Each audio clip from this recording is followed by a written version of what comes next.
Oke, selamat siang semuanya. Nama saya Indri, saya dosen dan peneliti di Fakultas Psikologi ini. Pertama-tama saya ingin mengucapkan kepada bagian manajemen riset yang sudah memberikan kesempatan bagi kami untuk mempresentasikan hasil penelitian kami di Research Day ke-7 ini ya, bulan Juli ini. Ini kami ada riset yang dilakukan oleh mahasiswa tesis saya atas nama Mbak Ni Putu Ananda Putri Indrayani. Kata-kata ni artinya anak perempuan, bahasa Bali ya. Putu artinya anak pertama, Ananda artinya kebahagiaan. Nah, mari kita sudah mengharapkan berarti isi dari presentasi riset kali ini merupakan kebahagiaan bagi kita semua ya. Untuk judul tesisnya adalah mentransmisikan bahasa, mewariskan budaya. Bagaimana kita bisa mengeksplorasi, memahami keterlibatan kakek nenek pada keluarga multigenerasi di Bali dalam memfasilitasi perkembangan bahasa cucu prasekolah. Keluarga multigenerasi itu merupakan struktur yang sering kita temui di Indonesia. Jadi ini merupakan hal yang relevan. Saya berharap kita bersama-sama belajar di sini. Dan saya ingin mengucapkan selamat siang juga untuk rekan-rekan yang ada di online. Saya akan bacakan peraturannya ya, peraturan yang perlu kita perhatikan di acara ini. Peraturannya tidak banyak sebenarnya karena kita di sini belajar bareng. Jadi kalau misalnya ada pertanyaan yang ingin dilontarkan saat mendengarkan paparan dari Mbak Nanda, silakan menaruh di chat box di Zoom atau di sini bisa langsung bertanya, akan diberikan mic oleh salah satu fasilitator. Dan di Zoom juga diperkenankan untuk membuka Zoom open mic untuk bertanya langsung ya. Mbak Nanda akan melakukan penjelasan mengenai hasil tesis ini. Hasil tesis ini dilakukan dengan darah dan air mata, ya, dengan lokasinya itu di Bali, dan bentuk penelitiannya penelitian dengan pendekatan kualitatif, di mana harus banyak ada kedekatan ya, kedekatan dengan partisipan. Kami juga berterima kasih kepada seluruh partisipan yang berkenan memberikan datanya, memberikan pemahaman yang lebih mendalam mengenai bagaimana peran dari pengasuhan yang dilakukan oleh kakek nenek itu dapat membantu perkembangan bahasa dan bagaimana budaya Bali secara spesifik itu bisa menjadi sesuatu yang unik karena adanya Trihita Karana, eh, Parahyangan, Pawongan, dan Palemahan itu ya yang akan dijelaskan lebih lanjut oleh Mbak Nanda. Untuk waktu dan tempatnya saya persilahkan Mbak Nanda. Tepuk tangan dulu.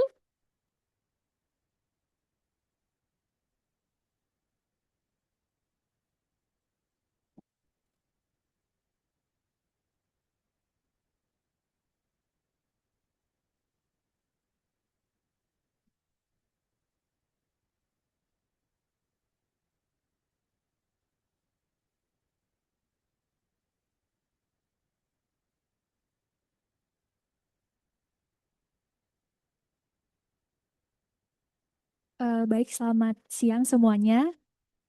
Perkenalkan, nama saya Nanda. Saya mahasiswi tesis bimbingannya Mbak Indri. Dan hari ini saya diberikan kesempatan oleh Mbak Indri untuk mempresentasikan hasil riset saya, yang judulnya adalah Mentransmisikan Bahasa, Mewariskan Budaya, Keterlibatan Kakek Nenek pada Keluarga Multigenerasi di Bali dalam Memfasilitasi Perkembangan Bahasa Cucu Usia Prasekolah. Bisa di next. Nah, apa sih yang menjadi latar belakang dari riset ini adalah bahwa di usia prasekolah, salah satu aspek perkembangan yang paling krusial itu adalah perkembangan bahasa. Disebutkan sebagai critical period bahasa, yang mana perkembangan bahasa ini juga akan hubungan dengan aspek perkembangan lainnya, yaitu perkembangan kognitif dan juga sosial emosional. Berbagai penelitian-penelitian sebelumnya yang saya cantumkan di sini itu secara signifikan menunjukkan bahwa adanya interaksi dengan pengasuh, yaitu spesifiknya banyak dibahas adalah dominannya orang tua gitu ya terhadap perkembangan bahasa anak. Namun kondisi saat ini itu tidak sepenuhnya seperti itu karena tingginya angka partisipasi bekerja orang tua, tidak hanya pada ayah tetapi juga pada ibu gitu. Sehingga waktu pengasuhan orang tua itu semakin terbatas. Nah, di negara kolektivis gitu ya, di Cina dan juga di Indonesia, di Bali, pengasuhan itu seringkali melibatkan extended family. Dalam hal ini adalah yang sering ikut terlibat mengasuh itu adalah kakek dan nenek. Mereka seringkali hadir memberikan bantuan praktis, kemudian dukungan emosional, dan juga hadir sebagai co-caregiver gitu ya, atau caregiver pendamping orang tua. Ketika grandparents itu hadir dalam pengasuhan, mereka itu akan menghasilkan apa ya, menimbulkan kompleksitas gitu, baik dari pengasuhan dari generasi yang berbeda. Kemudian kakek dan nenek itu berdasarkan penelitiannya ya, dari Fatima dan Nadim, kemudian dari Fang dan Yao, disebutkan bahwa mereka itu sebagai penjaga heritage language atau transmisi bahasa daerah, dan juga mereka adalah pewaris budaya, sehingga kehadiran mereka itu akan memunculkan bahasa yang lebih dari satu bahasa atau multibahasa gitu. Ada bahasa daerah, kemudian kita juga kenal bahasa asing, dan ada juga bahasa Indonesia. Dan terakhir, karena ini usia prasekolah, tidak dapat dilepaskan juga dari lingkungan literasi di rumah gitu ya. Bagaimana aktivitas membaca, kemudian bagaimana bercerita, bernyanyi, buku itu disediakan. Karena kan prasekolah ini merupakan usia kritis yang mana mereka akan menempuh pendidikan formal gitu. Nah, research gap-nya adalah literatur perkembangan bahasa. Kalau kita lihat di buku dan di penelitian itu dominan masih fokusnya adalah orang tua. Sedangkan kondisi realitanya juga ada nih pengasuh lain yang terlibat, yaitu adalah grandparents-nya. Dan dari rekomendasi penelitiannya juga bahwa pengasuhan khususnya pada cucu itu perlu pendekatan lintas budaya, karena kan pengasuhan itu sangat peka dengan konteks budaya gitu. Dan banyak juga yang oke, kakek neneknya terlibat, tapi hanya ia terlibat atau tidak terlibat gitu. Belum ada spesifik seperti apa sih keterlibatan mereka gitu. Jadi penelitian ini dilakukan. Nah, sebenarnya ada video ini menunjukkan bagaimana sih video-video orang yang menunjukkan parentsnya terlibat gitu dalam pengasuhan khususnya di Bali.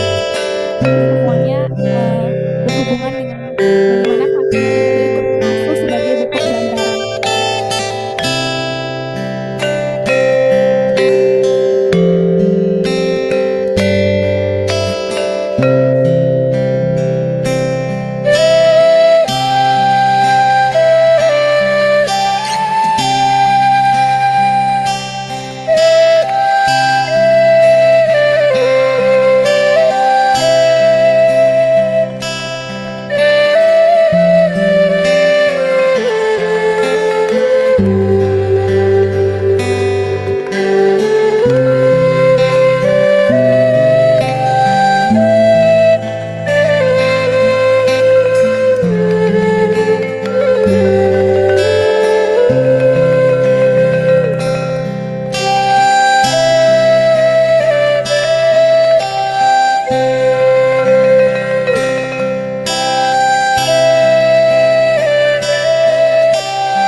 Nah, itu tadi gambaran singkatnya. Sekarang saya juga akan menjelaskan kenapa sih Bali itu menjadi konteks yang relevan.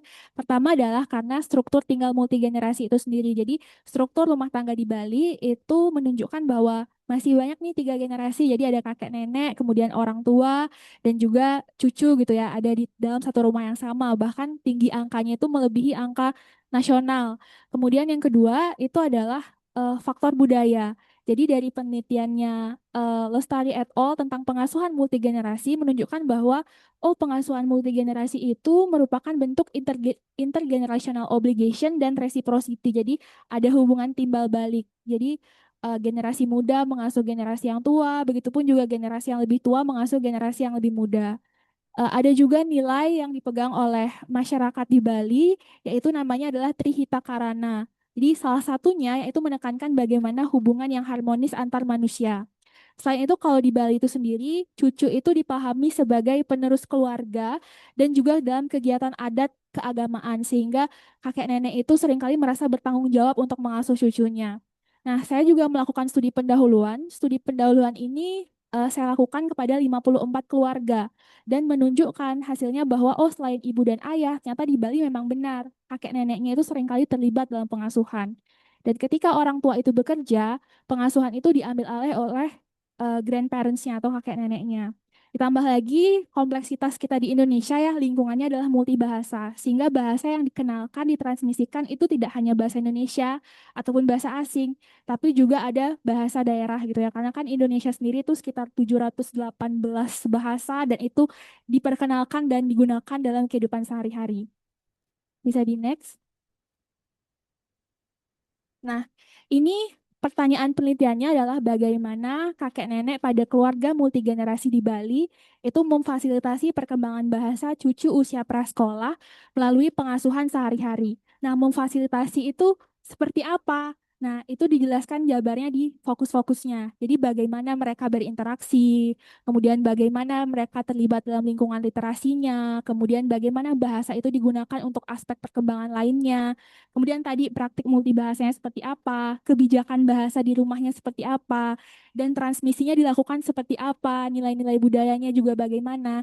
Dan terakhir saya juga ada menanyakan bagaimana sih dinamika mengasuh cucu bagi kakek dan nenek. Bisa di next. Nah, untuk singkatnya, teori yang saya gunakan ini fokusnya adalah teori perkembangan bahasa. Jadi kalau perkembangan bahasa, buat teman-teman yang belum tahu, itu secara domain itu ada tiga, ada form, content, dan use. Form itu berarti kita belajar bagaimana sih bunyi bahasa, kemudian bagaimana sih maknanya, dan kemudian bagaimana sih bahasa itu digunakan dalam kehidupan kita sehari-hari gitu. Nah, selain itu juga karena ini konteksnya adalah pengasuhan sehari-hari, juga melihat bagaimana sih interaksi dua arah, kemudian responsivitas pengasuh, terus scaffolding gitu ya, bagaimana bantuan itu diberikan. Dan kemudian di sini juga lihat tadi ya, literasi itu home literacy environment, bagaimana aktivitas belajarnya di rumah, apakah akan dibacakan cerita, apakah diajak bernyanyi, apakah diajak membaca, menulis, kemudian family language policy. Apa sih pandangan grandparents-nya terhadap penggunaan bahasa? Kenapa sih yang digunakan bahasa Indonesia? Kenapa bahasa Bali atau kenapa bahasa Inggris? Terus praktiknya seperti apa gitu ya? Dan ini tadi konteks ekologinya adalah di Bali. Jadi ada peluang besar transmisi budaya karena budaya di Bali itu masih sangat kental. Untuk desainnya sendiri, ini adalah basic qualitative research. Basic qualitative research ini yang paling umum ya, tidak ada ikatan-ikatan atau ketentuan spesifik seperti fenomenologi atau case study. Itu saya ambil dari bukunya Merriam and Tisdale. Kemudian untuk analisisnya, saya menggunakan RTA atau Reflexive Thematic Analysis. Reflective Thematic Analysis ini tahapannya itu ada 6. Jadi yang pertama adalah kita harus familiar dulu dengan datanya ya. Setelah kita wawancara, kita bisa lakukan transkrip verbatim, kita baca semua datanya, kemudian kita mulai tuh kodekan ya. Biasanya kita kasih komentar-komentar kode yang sesuai. Kemudian kita bangun tema awalnya, kita review lagi kira-kira tema, subtemanya sudah sesuai atau mungkin ada yang overlap. Dan kemudian baru kita beri nama tema-temanya. Dan terakhir kita setelah fiksasi temanya, kita susun laporannya gitu ya. Nah, pengumpulan datanya, saya wawancara semi terstruktur.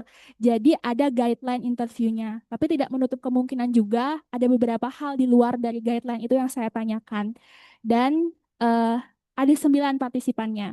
Penentuan 9 partisipan ini itu saya dasari sampai kepada triangulasi data atau ketika tidak ada lagi nih informasi-informasi tambahan yang baru dari partisipannya gitu ya. Dan saya juga triangulasi melalui orang tuanya. Jadi kan sebenarnya orang tua itu tetap sebagai caregiver utama atau penanggung jawab dalam pengasuhan. Sehingga ketika saya wawancara grandparents-nya, saya juga mewawancara orang tuanya setelahnya untuk mendapatkan validasi. Apakah benar ya praktik yang dilakukan oleh kakek neneknya itu seperti itu gitu kepada orang tuanya untuk menegakkan kredibilitasnya. Nah, selain itu saya juga ada peer examination, jadi seluruh tema, subtema, kutipan saya juga konsultasikan kepada dosen pembimbing saya. Kemudian saya juga melaporkan refleksivitas ya. Jadi kan ini refleksif thematic analysis. Kita menekankan pada refleksivitas kita sebagai peneliti yang melihat ada apa ya, ada tema insight yang muncul dari data itu. Nah, karena saya juga sebagai insider researcher, saya orang Bali, sehingga setiap saya selesai wawancara, saya melaporkan nih, apa kira-kira hal yang muncul dari diri saya ketika saya mewawancara ataupun melihat data itu, gitu. Jadi saya laporkan juga di tesis saya. Kemudian kaji etik itu juga yang paling pertama dilakukan ya sebelum wawancara. Kemudian inform consent, seluruh datanya hanya bisa diakses oleh saya dan juga dosen pembimbing saya. Kemudian ada anonimitas, jadi seluruh namanya sudah disamarkan. Dan ada juga lembar debriefing di akhir penelitian setelah selesai untuk partisipan bertanya, untuk partisipan tahu lebih dalam, dan apabila ada hal-hal yang ingin ditanyakan lebih lanjut gitu. Nah, untuk karakteristik partisipannya, rentangnya itu 52 sampai 66 tahun. Jadi, usianya itu fasenya adalah pralansia dan lansia. Usia cucunya itu prasekolah, jadi 3 sampai 5 tahun. Totalnya ada 9 partisipan dan 6 nenek, 3 kakek gitu. Jadi, awalnya saya cukup kesulitan mencari kakek gitu ya. Tapi akhirnya setelah mencari, dapatlah 3 orang kakek. Nah, kemudian intensitas pengasuhannya itu bervariasi ya. Ada yang mengasuh dari pagi sampai sore, ada yang bahkan sampai malam, ada yang dari subuh sampai malam 24 jam gitu. Jadi sangat bervariasi, tapi secara keseluruhan mereka itu hadir hampir setiap hari karena mereka tinggalnya satu rumah ataupun tinggalnya berdekatan gitu. Jadi selalu intens bertemu setiap hari. Bahasa yang digunakan di rumah itu saat ini tuh ternyata mereka menggunakan dominan bahasa Indonesia, tapi tetap juga dikenalkan dengan bahasa Bali dan juga sebagian keluarga mengajarkan bahasa Inggris. Nah, urban dan rural saya pilih nih beberapa di daerah urban, beberapa juga di daerah rural untuk variasi dari data itu sendiri untuk melihat bagaimana sih kehidupan keluarga multigenerasi di urban dan juga di rural. Nah, ada 4 tema.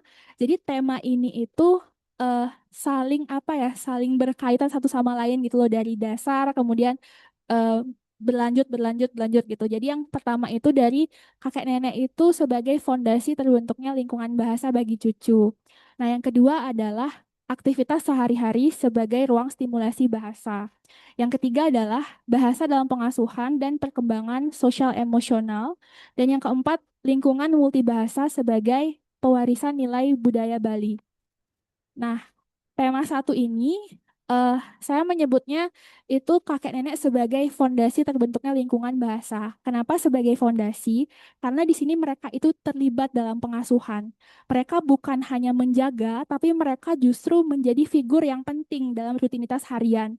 Mereka tuh memberikan makan, mandi, tidur, bermain, bahkan mengantarkan les, membantu belajar. Sehingga kehadiran mereka ini kemudian memunculkan tuh yang selanjutnya nanti yang akan saya jelaskan. Nah, yang kedua adalah ada kelekatan emosional dalam relasi. Jadi merasa senang gitu ya, merasa senang sekali punya cucu gitu ya. Bahkan sumber untuk semangat hidup sehatnya juga karena cucu gitu ya. Sehingga rasa senang kelekatan emosional ini kan juga menjadikan cucu merasa dekat dengan kakek neneknya. Nah, yang kemudian yang ketiga adalah mengasuh cucu itu sebagai reorganisasi kehidupan mereka. Karena kan ini kan sudah masa-masa mereka mulai pensiun ya. Jadi setelah pensiun gitu ya, mungkin ada yang biasanya bekerja, sekarang rutinitasnya adalah mengasuh cucu gitu. Jadi mayoritas waktu dihabiskan untuk cucu dan cucu dijadikan sebagai prioritasnya. Kemudian tanggung jawab sebagai komitmen antar generasi. Jadi bukan karena hanya orang tuanya bekerja, kemudian nenek kakeknya involved, terlibat, tapi karena memang mereka merasa bahwa mereka juga punya tanggung jawab nih, gitu. Ada juga yang menyebutkan bahwa kayak, ini juga darah daging saya, ini cucu saya, jadi saya ingin mereka tumbuh jadi anak yang baik, gitu.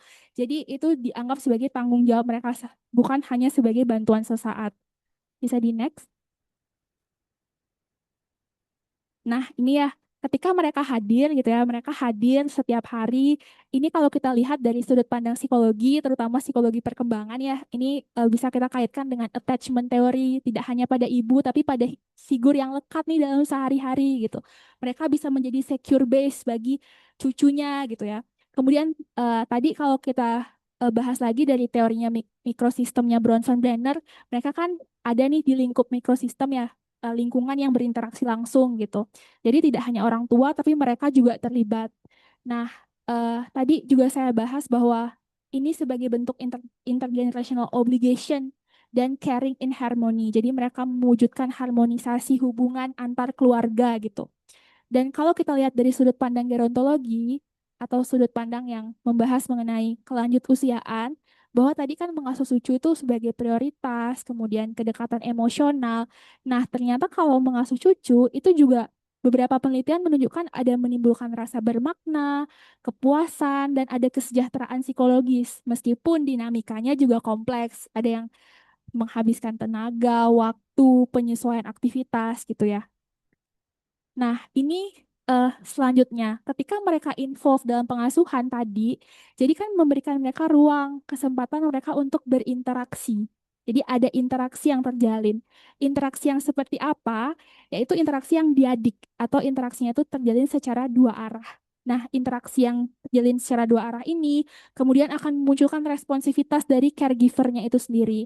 Jadi ketika misalnya ditanya nih, eh, mereka misalnya ke sawah gitu ya, itu pohon apa? Ini pohon padi. Jadi ada interaksi dua arah dan kemudian responsivitas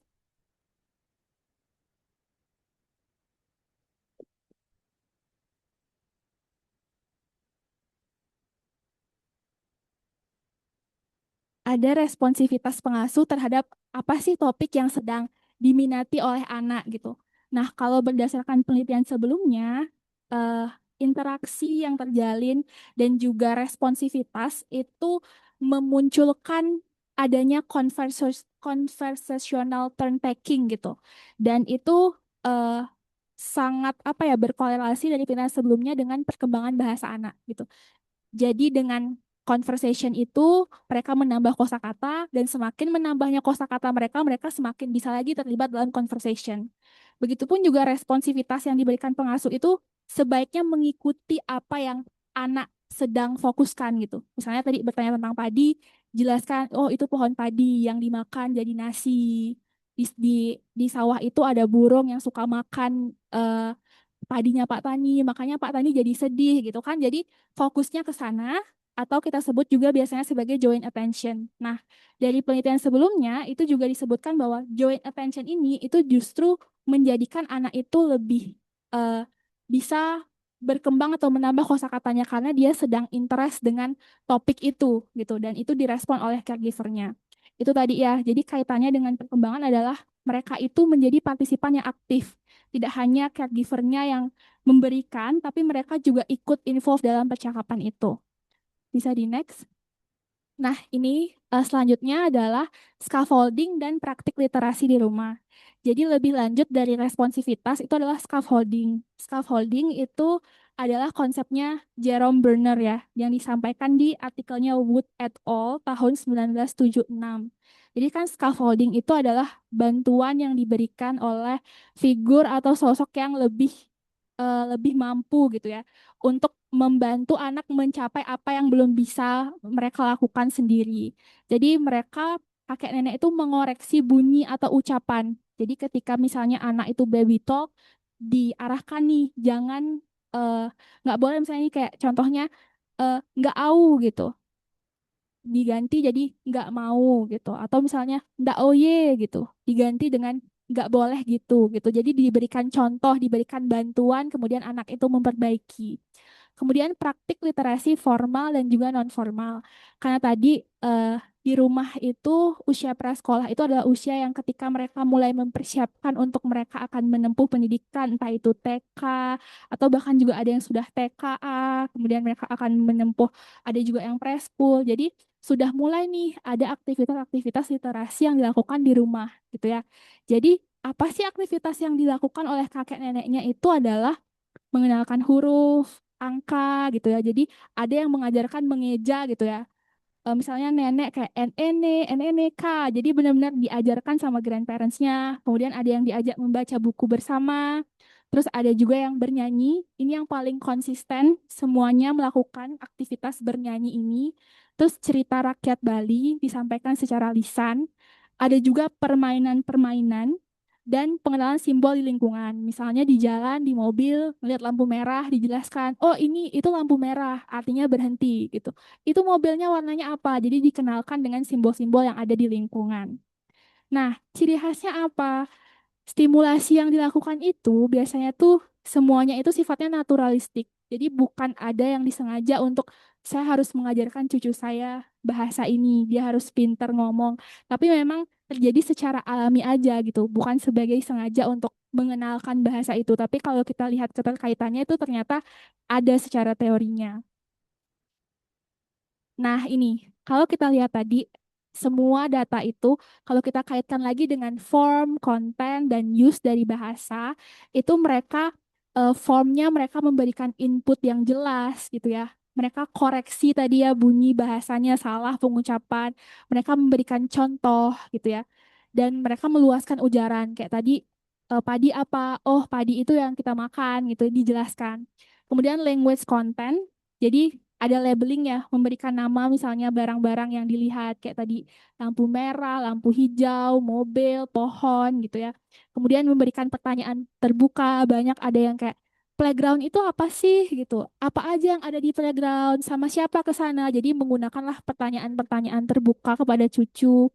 Kemudian ada penjelasan ketika bertanya, ada pengulangan juga, diberitahunya tuh diulang-ulang gitu ya. Ini berkaitan dengan di language content itu ada yang namanya fast mapping dan slow mapping. Kalau fast mapping itu ketika pertama kali mendengar tentang hal baru, anak itu akan tahu langsung, oh itu namanya pohon. Tapi slow mappingnya adalah dia lama-kelamaan semakin sering terpapar itu akan tahu kalau oh pohon itu punya daun, punya akar, itu namanya pohon bunga Kamboja. Jadi benar-benar semakin lama semakin lengkap informasi yang ditahuin oleh anak. Kemudian language use, ini bagaimana sih mereka menggunakan bahasa itu ya. Mereka belajar untuk minta tolong gitu ya. Mereka belajar untuk ketika ditanya mereka bisa jawab lagi. Kemudian mereka bisa menceritakan pengalamannya, misalnya pengalaman main di playground, pengalaman lomba modeling gitu ya. Mereka bisa mengekspresikan emosinya, sedih, atau tadi habis dipukul temennya terus nangis gitu ya. Dan juga bisa menyusun narasi atau cerita dari pengalaman mereka gitu. Bisa di next. Yang bilangnya ulang yang baik. Ya. Nah, ini ada contoh interaksi yang terjadi di Oh, keluarga Bali. tolong. Ya, ulang. Kak. Kak, tolong bukain. Ya, itu ya. Pul.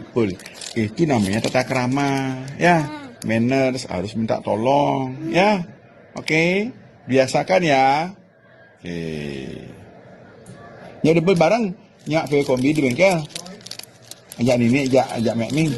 Jadi saya bilang tadi Ini bahwa nasi lawar sama interaksinya itu berlangsung dalam multi Ayunya nggak bahasa. Ada boleh. bahasa Nggak boleh Indonesia, kok ada ambil bahasa kemana-mana. Bali, kadang ada bahasa Lihat Inggris di rumah. juga gitu. Kasihan. Enak nih, abu pesu terus ya lagi pesu. Ini tuh dia Dia bilang membahas tentang toplok motor. anjingnya Udah mau mati. diajak tapi nggak dikasih karena nanti dia bisa Malam. ketabrak gitu. Ya, jangan diajarin dia keluar rumah sebelum dia besar. Ya, Kalau udah besar, boleh. Patut jadi dempul. Dempul kan sing bangka pesu mesti yang jumah kan, pendidikan. Hah? Mau dempul toplok motor. Nah, makanya sama dengan kuluknya. Ya, sing dari dulu cenik itu kurung ya jumah mau tapi lepas bebas tapi dikurung tapi dalam rumah aja. tapi kalau ada yang udah besar, Biarin bisa dia udah ngerti dia mana mobilnya lewat mengerti patut sudah dempul yang begede bisa nyebrang berdiri ya oke gitu ya ini kak bukain nih oke ini udah selesai nih ya bilang apa ngasih, Ih, makasih kak ngasih kak. oke tolong buangin sampahnya pul Siapa? ini sampah plastik nih kakak pijat lu deh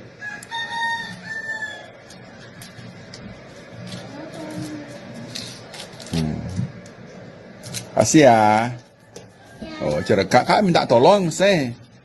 Ya setelah dilakukan bilang terima kasih. Itu ya manners namanya itu ya. Nah, itu contoh dari interaksi dan juga responsivitas gitu ya. Nah, saya akan lanjut. Eh, Jadi di sini saya juga akan bahas tentang literasi itu sendiri, literasi awal. Karena perkembangan bahasa itu kan tadi saya sampaikan di awal bahwa erat kaitannya dengan kemampuan akademis anak itu nantinya di sekolah gitu ya. Jadi dari kakek neneknya, ini semua foto yang saya cantumkan itu adalah foto ketika saya mengambil data gitu. Jadi yang pertama adalah diajak untuk mengenal huruf, angka, tulisan. Jadi mereka itu terlibat bagaimana sih mengajarkan huruf, kemudian konsep cetak gitu ya. Terus keterampilan literasi awal gitu ya, diajarkan menyanyi A B C D E gitu ya, kemudian menghitung gitu diajarkan oleh kakek neneknya. Kemudian yang kedua itulah membaca dan bercerita lisan gitu. Jadi banyak cerita-cerita daerah yang diceritakan gitu. Misalnya ada cerita daerah Bali gitu diceritakan kepada cucu secara langsung gitu, atau misalnya ada buku-buku cerita rakyat daerah gitu ya. Yang saya kemarin itu ingat ada yang Jaka Tarub dan Tujuh Bidadari gitu. Jadi ada yang kehilangan selendangnya itu diceritakan kepada cucunya. Sekaligus mengenalkan nilai-nilai budaya dan moralnya gitu ya. Dan kemudian ada bernyanyi. Jadi bernyanyi ini itu banyak dibahas oleh semua partisipan. Jadi bernyanyinya itu ada yang bahasa Indonesia, ada yang bahasa daerah gitu ya. Dan bernyanyi ini menjadi aktivitas yang menyenangkan karena banyak yang mengajak bernyanyi gitu ya. Nah, kalau dari penelitiannya Pino et al. Tahun 2023, aktivitas bernyanyi itu juga berkaitan dengan perkembangan bahasa karena itu akan meningkatkan kosakata baru, terus pengulangan-pengulangan katanya itu menyadarkan mereka tentang maknanya, dan melodi ritme itu juga berkaitan dengan aktivitas otak yang berhubungan dengan perkembangan bahasa, sehingga bernyanyi itu tidak hanya sebagai hiburan, tapi mereka juga meningkatkan kesadaran fonologis juga bagi anak itu, dan menggambar dan bermain simbolik gitu. Jadi biasanya tuh mereka lagi suka-sukanya coret-coret gambar, jadi ditanyakan tuh biasanya gambar apa itu, kenapa kakinya kayak gitu, dia lagi ngapain gitu, itu gambar apa. Jadi lagi-lagi ada interaksi di sana ketika mereka menggambar.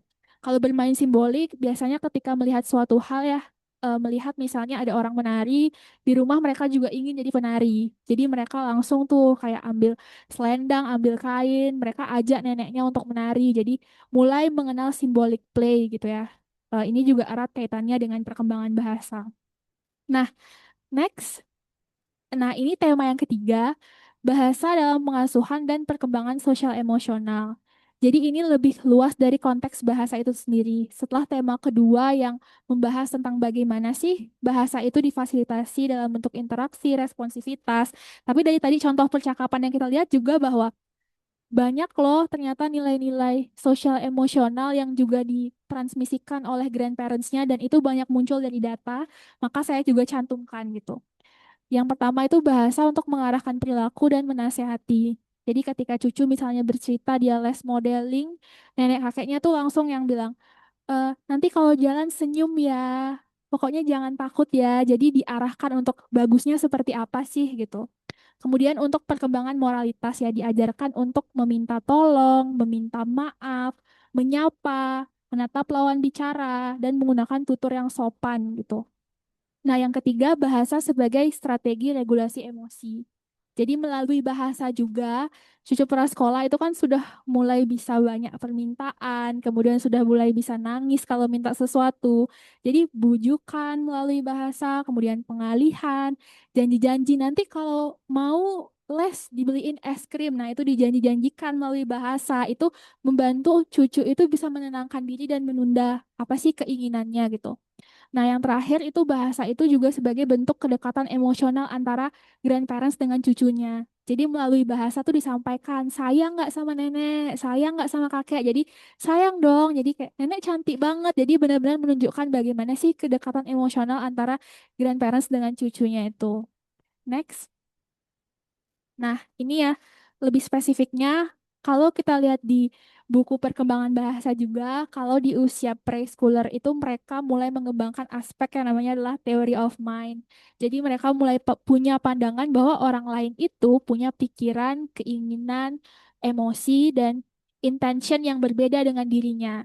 Jadi disinilah usia prasekolah itu penting bahasa itu digunakan untuk perkembangan sosial emosional, karena mereka itu mulai bisa tuh awalnya tuh mulai bisa minta maaf, mulai bisa minta tolong. Jadi mereka sudah tahu nih apa yang benar, apa yang salah gitu ya. Makanya ini menjadi salah satu hal yang penting juga dalam bagaimana bahasa itu kemudian digunakan dalam konteks sosial dan emosional mereka.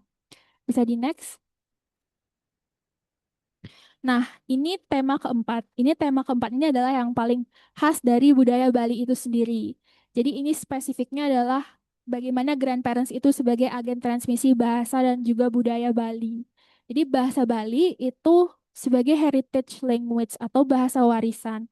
Kenapa? Karena itu menunjukkan bagaimana sih identitas mereka sebagai orang Bali gitu ya, perasaan memiliki, kemudian kesinambungan budaya antar generasi, dan grandparents itu dianggap sebagai figur yang menjaga itu, mengenalkan itu ke mereka. Justru dari triangulasi orang orang tuanya itu menunjukkan bahwa mereka itu belajar bahasa Bali emang karena neneknya yang ngajak ngomong, neneknya yang ceritain, neneknya yang banyak ngajak mereka ngomong pakai bahasa Bali gitu. Jadi memang ya sejalanlah dengan penelitian-penelitian yang saya cantumkan kalau grandparents itu dianggap sebagai generasi yang sebagai penjaga atau pelestari heritage language. Yang kedua adalah family language policy. Jadi kan tadi saya jelaskan kalau family language policy itu adalah kebijakan terkait penggunaan bahasa di rumah. Ada ideologi, praktik, dan juga manajemen bahasanya. Jadi mayoritas partisipan ini itu memang menggunakan bahasa Indonesia di rumah. Jadi bahasa Indonesia ini itu kan bahasa pendidikan ya, bahasa nasional. Jadi paling umum dikenalkan. Tapi mereka juga tidak mau kehilangan identitasnya sehingga bahasa Bali itu juga dikenalkan. Begitupun juga bahasa Inggris karena dipandang sebagai kayak bekal untuk pendidikan, bekal untuk masa depan, apalagi kita di daerah pariwisata sehingga harus bisa nih bahasa Inggris gitu. Nah, ini juga ada bahasa sebagai sarana partisipasi sosial. Tadi dari data BPS itu menunjukkan bahwa ternyata bahasa daerah Bali ini hampir digunakan oleh 85% masyarakat dalam kehidupan sehari-hari gitu. Sehingga kan ketika anak itu bisa bahasa Bali, mereka juga bisa nih berinteraksi dengan lingkungan sosialnya. Dan ini juga sebagai jembatan spiritual yang mana erat kaitannya dengan aspek-aspek keagamaan gitu. Jadi dengan hubungan sama Tuhan, hubungan sama adat gitu ya, upacara agama. Bisa di next? Nah, ini juga yang khasnya dari Bali adalah partisipasi sosial itu kita kenal dengan khasnya namanya adalah menyama braya. Jadi menyama braya ini adalah bagaimana kita itu merasa saling bersaudara, saling bantu satu sama lain. Kalau di sini mungkin lebih kayak gimana kita hidup dengan orang-orang di RT RW itu kita saling bantu gitu ya, kayak gotong royong atau misalnya kayak ada orang yang punya acara hajatan tuh kita bantuin. Nah, itu kurang lebih seperti itu konsepnya gitu ya, yang mana grandparents ini mempersiapkan cucunya untuk mereka itu siap loh menjadi generasi penerus yang ikut untuk aktif di lingkungan masyarakat ini gitu. Jadi supaya mereka bisa berkomunikasi gitu. Dan kemudian dari komunikasi itu mereka bisa terlibat, mereka bisa punya nih rasa persaudaraan, mereka punya rasa kebersamaan, mereka punya rasa untuk saling membantu gitu ya.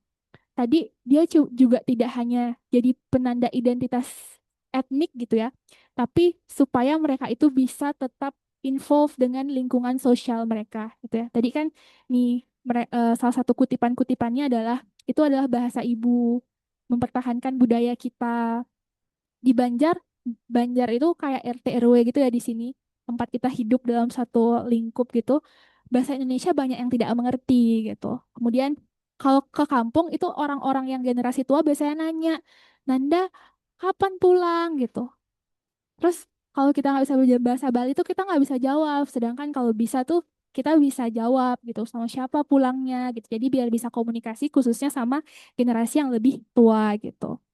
Lanjut. Nah, ini ada video. Video ini tuh menunjukkan gimana sih anak itu diajak mulai terlibat dalam aktivitas menyambut budaya itu ketika ada perayaan gitu di rumah.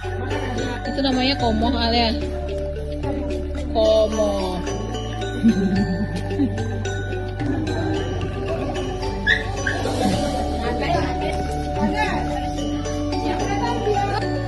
Ade lagi ngapain?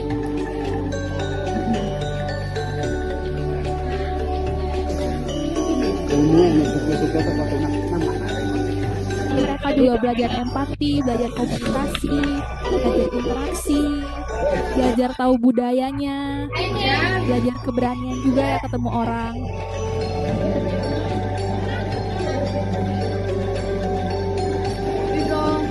Ini juga.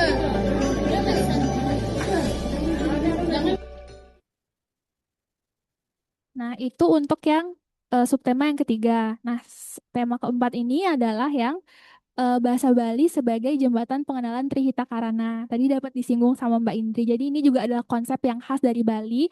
Tapi sebenarnya saya juga yakin bahwa dimanapun sebenarnya konsep ini tuh diterapkan gitu loh oleh banyak orang. Jadi ada tiga. Jadi ada Parahyangan, Pawongan, dan juga Palemahan. Kalau Parahyangan itu adalah bagaimana kita menjalin hubungan yang harmonis dengan Tuhan melalui kegiatan ibadah, kemudian kita berdoa, atau kemudian kita bersyukur gitu ya. Kalau Pawongan itu adalah bagaimana kita menjalin hubungan yang harmonis antar sesama manusia gitu. Jadi kita eh, saling bekerja sama, menghormati antar manusia, dan juga yang terakhir itu adalah pelemahan, bagaimana kita menjaga harmonisasi kita dengan lingkungan gitu ya. Jadi kayak membersihkan lingkungan. Kemudian kalau di Bali itu sendiri ada praktik-praktik budaya yang bertujuan untuk berterima kasih kepada alam, berterima kasih pada tumbuh-tumbuhan, hewan gitu. Jadi menjalin hubungan yang harmonis itu diajarkan melalui bahasa Bali gitu. Jadi eh, diingatkan untuk kalau sebelum berangkat sekolah diingat dulu untuk sembahyang gitu, disampaikan dalam bentuk bahasa-bahasa Bali, dikenalkan dengan aktivitas-aktivitas keagamaan, misalnya kayak kalau untuk orang meninggal ada ngaben tuh ditanya kenapa dibakar mayatnya atau segala macam gitu, ditanyakan gitu. Dikenalkan melalui bahasa Bali itu sendiri di rumah. Bisa di next. Di balik keindahan Pulau Bali, tersimpan Ini juga ada sebuah video filosofi luhur yang telah diwariskan dari generasi ke generasi. Sebuah pedoman hidup yang mengajarkan keseimbangan, keharmonisan, dan kedamaian. Filosofi itu dikenal sebagai Trihita Karana. Trihita Karana dimulai dari Parahyangan, yaitu menjaga hubungan yang harmonis antara manusia dengan Tuhan melalui doa, rasa syukur, dan ketulusan hati. Kita memohon berkah agar kehidupan selalu dipenuhi kedamaian.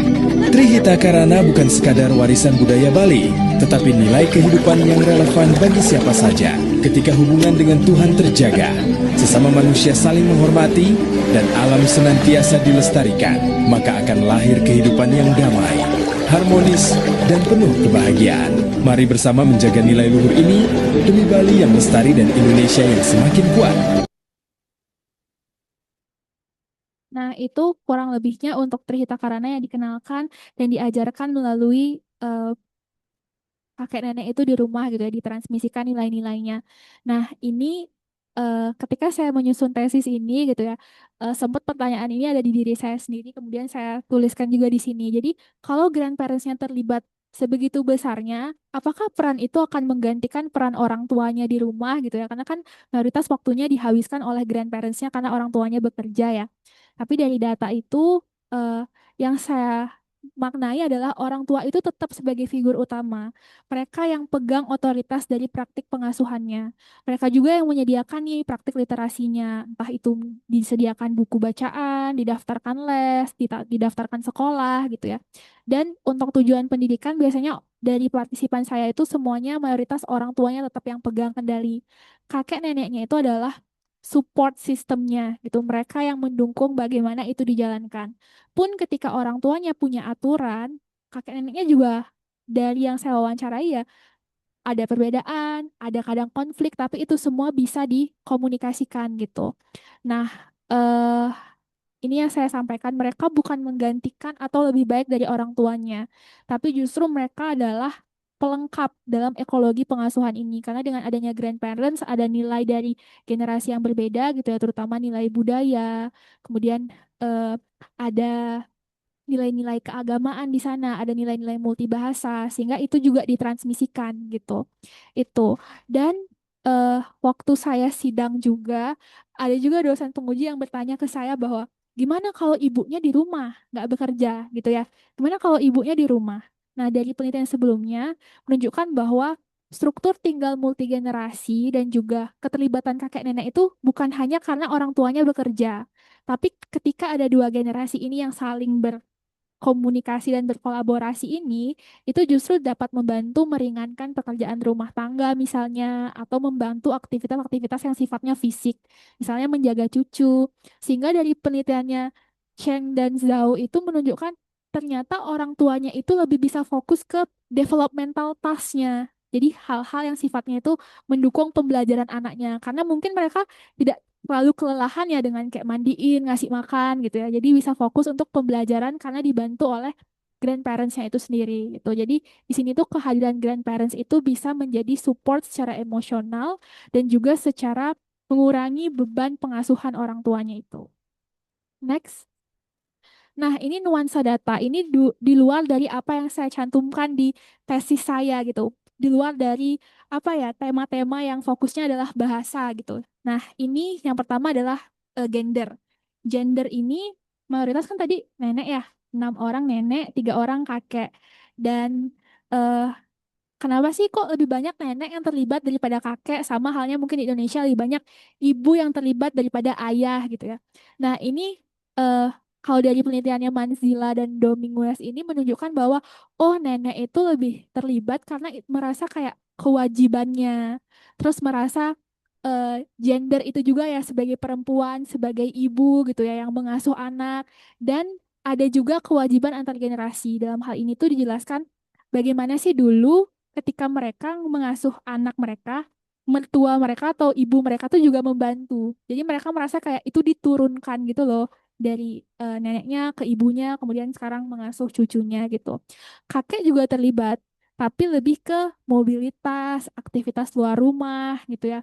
Terus ada pengawasan, pemberian arahan, dan ini juga kebetulan partisipan saya ada satu yang mengasuhnya itu banyak di mobil.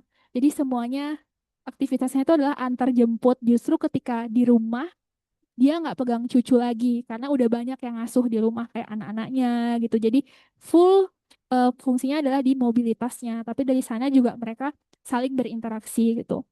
Nah, dari dosen penguji saya juga, saya dapat insight yang bagus tentang gender ini bahwa eh, kakek nenek kalau gender laki-laki kan di Indonesia tuh pasti yang lebih kayak cool, bijaksana gitu ya. Jadi kan mungkin mereka juga menjaga stereotip gender itu. Jadi mereka tidak terlalu involve yang kayak mandiin, kasih makan atau ajak ngobrol terus-terusan karena ada stereotip gender laki-laki itu. Karena nanti ketika cucu mereka melihat oh ternyata kakek itu seperti ini bedanya, nenek itu seperti ini gitu. Jadi untuk menjaga itu juga gitu. Dan selanjutnya adalah selain dari mereka yang memfasilitasi, bagi kakek nenek juga ternyata mengasuh cucu itu adalah sesuatu yang bermakna gitu. Terlepas dari pasti ya ada kayak dinamikanya, mungkin kelelahan atau emosi karena cucunya lagi nakal, lagi susah dikasih tahu. Tapi dari pengalaman mereka itu semua itu masih bisa mereka atasi gitu. Meskipun sulit, tapi itu justru menjadi sumber kebanggaan, menjadi sumber kebahagiaan gitu ya. Mereka itu merasa mereka dibutuhkan. Cucu itu adalah makna dan tujuan hidup mereka di usia saat ini gitu. Jadi mereka benar-benar mendedikasikan hidupnya untuk harus sehat demi cucu. Kayak ada yang juga nggak apa-apa saya yang nggak makan asalkan cucu saya bisa makan. Ada yang seperti itu gitu. Jadi disampaikan meskipun ada kesulitan tapi juga ada makna kebahagiaannya. Nah, di sini ada daerah urban dan juga rural kan. Jadi ada di desa dan juga di kota. Sebenarnya karena ini kualitatif kan berarti tidak melihat bagaimana sih perbedaannya gitu ya. Tapi melihat bagaimana sih konteksnya gitu. Dan ternyata setelah saya lihat dari data wawancaranya bahwa oh kalau di daerah desa mereka lebih lekat lagi dengan lingkungan-lingkungan adatnya. Jadi bahasa Balinya semakin kental lagi. Jadi maksudnya supaya mereka diterima di masyarakat, jadi supaya mereka bisa berpartisipasi gitu. Sedangkan kalau di kota mereka lebih ke yang kayak oh fokusnya udah ke bahasa Indonesia karena sudah ada modernisasi gitu. Dan pun keterlibatan kakek neneknya secara durasi waktu lebih lama yang di desa. Karena kan orang tuanya bekerjanya banyak yang ke kota yang jaraknya kayak 2 jam dari desanya sehingga dari pagi banget sampai sore banget neneknya yang ngasuh gitu. Nah, ini terakhir tentang pendidikan formal. Jadi ada partisipan karena ini lansia-lansia ya, mungkin era atau periodenya tuh pada masa itu tuh belum semua menempuh pendidikan yang formal. Jadi ada grandparents yang tidak bersekolah, tidak tamat pendidikan. Sedangkan tadi kan saya ada membahas mengenai praktik literasi gitu kan. Berarti kaitannya dengan baca, menulis, berhitung gitu. Nah, bagaimana mereka kemudian memfasilitasi itu gitu. Ternyata mereka memfasilitasinya kalau dari berdasarkan hasil wawancaranya adalah mereka justru menerapkan praktik yang non formal itu, menceritakan cerita daerah itu secara lisan, mengenalkan bahasa itu secara lisan. Pun ketika cucu itu belajar, mereka itu bisa bertanya. Jadi misalnya belajar tentang planet, ini apa sih namanya gitu. Atau misalnya kayak lihat binatang gitu, itu apa sih namanya. Jadi cucu itu juga mengulang-ulang kan, ini namanya cicak nih, nanti jangan sampai digigit ya. Jadi justru itu membuka interaksi baru gitu, meskipun neneknya itu tidak menempuh pendidikan yang formal. Next. Nah, ini limitasi penelitian saya. Yang pertama adalah belum dilakukan observasi langsung. Jadi kan kalau kita bicara tentang interaksi, percakapan gitu ya, itu kan banyak yang sebenarnya bisa kita lihat ya kalau kita berinteraksi secara, kita mau observasinya gitu ya, bagaimana sih eh, apa percakapannya gitu ya. Jadi belum ada observasi langsung karena keterbatasan saya sebagai peneliti. Kemudian ada potensi social desirability yang mana kalau kita bahas tentang pengasuhan di Indonesia, ini kan sebenarnya pasti cenderung orang-orang itu sulit mengungkapkan hal-hal negatif yang berkaitan dengan pengasuhan. Jadi kan pasti cenderung apalagi disampaikan ke orang baru seperti saya ya, karena ini juga insight dari penguji saya. Jadi sulit mereka untuk menyampaikan hal-hal yang negatifnya sehingga data itu munculnya dalam bentuk yang pengalaman positifnya gitu. Meskipun memang tujuan penelitian ini tidak melihat bagaimana konfliknya itu sendiri ya, tapi dari hasil pengasuhannya, meskipun pengasuhan itu kita lihat berat banget loh, usia lansia mengasuh cucu, tapi justru datanya menunjukkan kayak, ya nggak apa-apa, saya capek tapi saya senang gitu. Jadi kemungkinan ada potensi eh ini gitu. Kemudian tidak ada pengukuran kemampuan bahasa anaknya ya. Jadi meskipun memfasilitasi perkembangan bahasa, tapi fokusnya adalah bagaimana sih grandparents itu kemudian memberikan lingkungan atau memberikan praktik literasi, kemudian mentransmisikan bahasa. Tapi kita belum tahu nih apakah interaksi atau responsivitas itu beneran nggak kemudian meningkatkan perkembangan bahasa. Mungkin itu bisa diteliti lebih lanjut lagi gitu ya. Terus kemudian komposisi komposisi partisipannya itu tadi ya lebih banyak yang menggambarkan, jadi narasinya itu lebih banyak yang menggambarkan, oh ini tuh adalah gambaran dari nenek gitu. Belum banyak yang melihat kakeknya karena kakeknya cuma tiga sedangkan neneknya ada enam gitu. Nah, member checking. Member checking ini juga eh, belum saya lakukan karena keterbatasan waktu itu tadi ya. Jadi ini mungkin jadi PR untuk penelitian selanjutnya juga. Hasil penelitiannya itu hanya didasari oleh interpretasi saya dan saya kaitkan dengan teori yang relevan juga dengan posisi saya sebagai orang Bali yang kemudian saya peer examination dengan dosen pembimbing saya. Kemudian konteks budaya yang berbeda. Kalau dari tadi misalnya teman-teman di sini tuh melihat bahwa sebenarnya hasil temuan penelitian ini tuh bisa kok digunakan dalam budaya yang lain gitu. Mungkin ada beberapa nilai khas yang spesifik Bali dan itu bisa digantikan dengan budaya lain. Tapi sebenarnya kalau dari secara keseluruhan keterlibatannya itu sebenarnya bisa juga diterapkan di budaya yang berbeda. Tapi bukan untuk generalisasi di seluruh populasi gitu. Next. Nah, untuk implikasinya, ini khususnya penelitian ini itu untuk referensi di bidang psikologi perkembangan, kemudian psikologi keluarga ya, bagaimana keterlibatan grandparents itu dalam pengasuhan, kemudian bagi PAUD dan sekolah mungkin bisa secara lebih luas nih melibatkan grandparents dalam konteks-konteks pendidikan anak. Kemudian bagi kajian gerontologi atau yang ilmu membahas mengenai kelanjut usiaan gitu ya, bisa dibahas mungkin lebih lanjut mengenai bagaimana sih makna hidup, kesejahteraan di usia lanjut gitu ya. Atau justru bagaimana beban pengasuhan itu bagi usia pralansia-lansia. Dan kalau terkait dengan pelestarian budaya, rumah itu kan tempat utama anak itu belajar ya, pun termasuk juga dengan transmisi bahasa dan juga budayanya. Itu. Jadi dari penelitian ini itu terlihat bagaimana sih bahasa itu kemudian mentransmisikan budaya itu sendiri. Bisa di next. Nah, ini beberapa dokumentasi penelitian saya dengan partisipan-partisipannya. Jadi kayak mereka punya permainan banyak di rumah gitu ya. Ini lokasi-lokasi di rumahnya gitu. Ada banyak anggota keluarganya di rumah. Bisa di next. Baik, nah sekian presentasi dari saya. Terima kasih. Dan ini juga ada infografis untuk orang tua dan kakek neneknya. Kira-kira kalau kakek nenek itu mau mengajarkan cucunya itu seperti apa sih di rumah. Kemudian kalau orang tua mau berkoordinasi dengan grandparents harusnya seperti apa sih supaya komunikasi yang terjalin itu bisa optimal gitu ya, bisa berkolaborasi gitu. Pun juga kakek neneknya harus seperti apa sih ketika mengasuh cucu itu ada saya cantumkan di sini berdasarkan rekomendasi dari pembimbing saya. Sekian yang bisa saya sampaikan. Mohon maaf kalau ada kurang. Terima kasih banyak. Oke, tepuk tangan buat Nanda. Terima kasih banyak Nanda. Saya harus berdiri di sini lagi ya Mbak Salsa ya. Oke. Oke, tadi saya belum sempat jelaskan CV-nya Nanda ya. Oke, Nanda ini S1 Psikologi dari Udayana, lalu S2 di sini Psikologi UI Magister Sains sudah lulus, tinggal menunggu wisuda, dan lalu bulan Agustus akan join profesi. Jadi tepuk tangan dulu buat Nanda. Akan jadi mahasiswa profesi dimulai bulan Agustus karena memang berniat untuk praktek psikologi di Bali ya. Oke, ini ada 4 tema yang sangat menarik sekali yang tadi sudah disampaikan bahwa pengasuhan yang dilakukan oleh kakek nenek merupakan fondasi ya, secure base untuk perkembangan dari dari cucu-cucunya, tidak hanya mengenai perkembangan bahasa tapi juga perkembangan yang lain. Yang kedua, pentingnya scaffolding.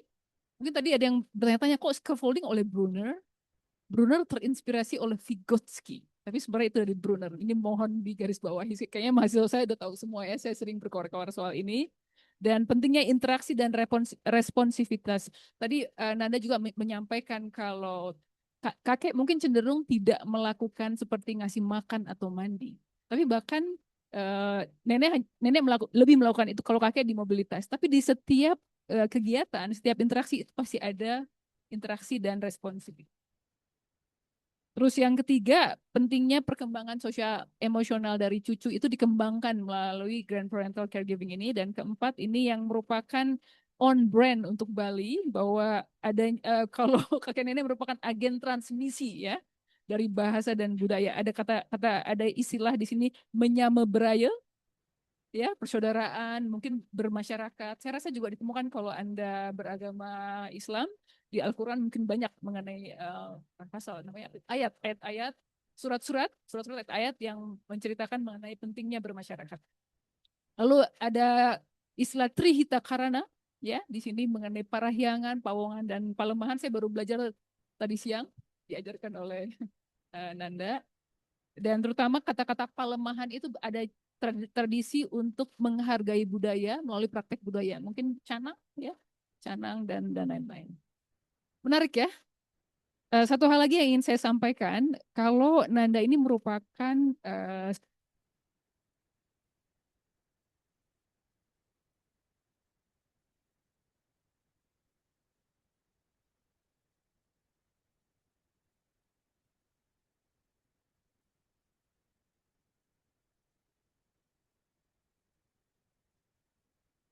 pembantu riset untuk riset yang berjudul Lansia, Iklim, dan Bencana, betul ya?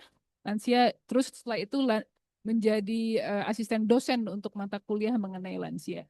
Jadi lansia gerontologi merupakan ketertarikan dari Nanda, dan menurut saya ini merupakan hal yang sangat baik karena saya jarang mendengar ada periset yang tertarik di bidang lansia. Ini sebuah topik yang lumayan banyak kesempatan untuk dieksplorasi ya. Oke, sekarang kita masuk ke dalam sesi tanya jawab. Sudah ada pertanyaan mungkin? Ada. Mungkin kita mulai dari pertanyaan di ruangan ini dulu, ya. Boleh bertanya langsung. Setelah itu nanti saya meminta tolong bagi Nanda untuk memilih pertanyaan-pertanyaan yang ingin dijawab di sini. Oke? Boleh nggak kita melakukan aktivitas dulu? Mungkin yang di online juga bisa ikut. Tadi dibilangin kalau perkembangan bahasa itu interaksinya banyak melalui nyanyi ya. Mari kita nyanyi sekarang. Berani nyanyi? Ikuti saya ya. 1, 2, 3. Topi saya bundar. Bundar topi saya. Kalau tidak bundar, bukan topi saya. kita perhatikan dari nyanyian tersebut, apa yang dipelajari? Shape. Apa yang namanya topi dan kepemilikan. Jadi memang sudah terbukti ya di situ kalau nyanyi merupakan bagian dari bagaimana kita mengembangkan perkembangan bahasa dari anak-anak. Mungkin dari ruangan ini ada pertanyaan. Silakan.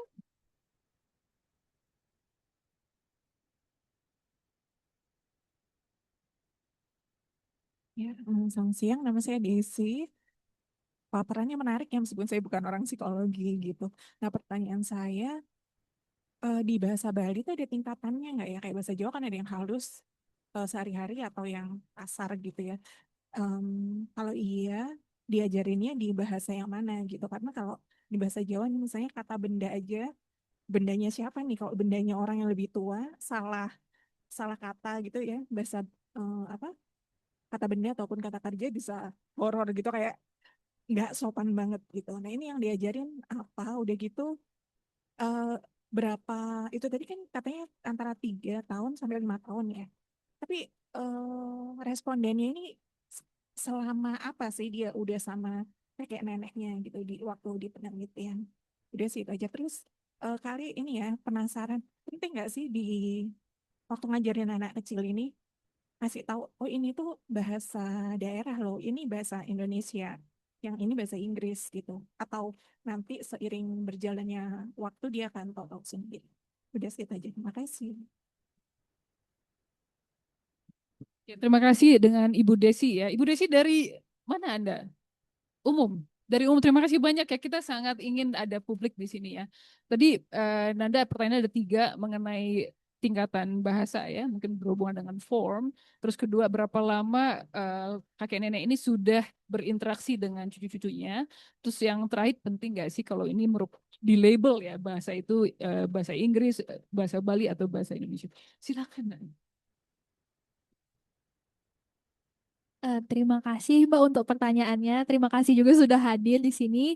Jadi saya mau jawab yang pertama. Jadi untuk bahasa yang diajarkan itu benar ya kalau di Jawa kan ada angga ungguh bahasanya itu benar-benar berbeda banget. Nah kalau di Bali itu sendiri dari yang saya wawancara itu mereka mengajarkan bahasa yang mungkin tingkatannya madya ya. Jadi bahasa yang terlalu halus enggak, tapi kasar juga enggak gitu. Jadi bahasa yang umum digunakan sehari-hari yang menjadikan ketika kita berinteraksi tuh orang tuh tidak merasa kasar banget itu bahasanya atau justru kayak halus banget kayak ngomong sama orang yang ditinggikan atau dimuliakan itu jadi lebih ke tingkatan yang madya. Cuma memang seiring berjalannya waktu anak-anak itu semakin dikenalkan. Kalau misalnya ngomong sama yang lebih tua, mulai berubah tuh jadi yang lebih halus gitu. Dan pun ketika mereka terpapar di lingkungan teman-temannya, mereka bisa tuh kayak menggunakan bahasa pergaulan yang mungkin lebih rendah lagi dari madya ya, lebih ke konteks yang mungkin bisa dibilang kayak agak sedikit kasar, tapi itu familiar dalam pergaulan gitu. Tapi untuk yang diajarkan biasanya yang di tingkat menengah. Jadi di madya karena mereka kan akan berinteraksi dengan orang tuanya, dengan kakek neneknya. Itu untuk yang pertama yang bisa saya jawab. Yang kedua, sudah berapa lama sih mereka dekat dengan grandparents-nya ini gitu ya. Jadi kan saya juga menanyakan ya berapa lama sih durasi mereka mengasuh gitu, kapan mereka mulai terlibat. Nah, dan karena struktur tinggal itu adalah multi generasi, jadi sejak anak itu lahir, cucunya itu lahir, mereka memang sudah involved dalam pengasuhannya. Karena kan biasanya karena di sini semua kebetulan kedua orang tuanya itu bekerja, jadi sejak usia 3 bulan kan biasanya orang tua itu cuti ya. Nah itu sudah dibantu sama kakek neneknya gitu. Jadi memang keterlibatannya itu bukan karena baru orang tuanya bekerja atau karena baru anaknya usia yang sedang lagi aktif-aktifnya gitu ya preschooler, tapi memang mereka ini sudah dekat sejak lahir gitu, dari bayi gitu. Nah yang ketiga terkait labeling, eh, menurut saya ini pertanyaannya menarik sekali ya, karena saya juga menjawabnya dengan berdasarkan refleksivitas apa yang saya pahami gitu. Mungkin Mbak Indri bisa bantu tambahkan. Tapi kalau dari yang saya pahami, ketika anak itu belajar bahasa, misalnya bahasa Indonesia, bahasa Bali, bahasa Inggris, sepertinya parents ataupun grandparents itu tidak langsung melabeli itu sebagai bahasa yang berbeda. Tapi yang saya pahami itu anak itu kemudian bisa mengenali itu tuh bahasa yang berbeda gitu. Karena gimana ya bilangnya? Anak itu bisa nih secara reseptif gitu ya, secara penerimaannya bisa paham bahasa Bali. Tapi mereka nggak bisa jawabnya gitu loh, ekspresifnya nggak bisa. Berarti kan sebenarnya mereka tahu ya kalau itu adalah label bahasa yang berbeda gitu. Pun ketika misalnya ditanyakan nih kayak ini namanya apa? Apple. Terus bahasa Inggrisnya apa? Apple gitu. Itu mobilnya warna apa? Biru. Kalau bahasa Inggrisnya blue. Jadi kan sebenarnya mereka tahu nih ini bahasa yang berbeda. Tapi mungkin tidak secara spesifik dan formal dikenalkan sebagai ini hari ini kita belajar bahasa Bali ya. Mungkin tidak seperti itu ya karena lebih ke mengalir dalam pengasuhan sehari-hari gitu. Tapi dari perbedaan bunyi bahasanya, menurut saya mereka paham bahwa itu adalah bahasa yang berbeda gitu. Kurang lebih seperti itu. Ya, terima kasih Nanda atas paparannya. Bagaimana Bu Desi sudah cukup menjawab ya? Mungkin saya bisa tambahkan sedikit mungkin ya. Terutama untuk yang pertanyaan pertama tadi dari Bu Desi mengenai tingkatan dari bahasa. Bu Desi mungkin dari Jawa, jadi ada ngomong India dan lain-lain ya. Nah, itu juga kita bisa tautkan dengan manners yang tadi ada di TikTok, video TikTok manners. Kalau kita bicara dengan orang yang seumuran, kita bicara dengan tingkatan seperti ini. Yang lebih tinggi seperti ini. Itu akan secara natural akan diajarkan tertransmisi ya ke para cucunya. Terus pertanyaan yang ketiga, penting atau tidak? Menurut saya sih penting atau tidak. Mungkin pertanyaan yang lebih baik lagi adalah apakah dilakukan atau tidak. Kebanyakan tidak dilakukan karena natural. Kita ada yang namanya istilahnya code switching kalau Bu Desi pernah dengar.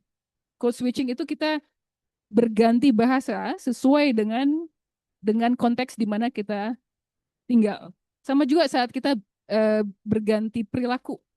Saat kita bersama dengan teman-teman sebaya, mungkin kita menggunakan ada kosak-kosak kata yang hanya dipergunakan dengan teman sebaya. Tapi pada saat Nanda bertemu dengan Mbak Indri, kata-katanya beda.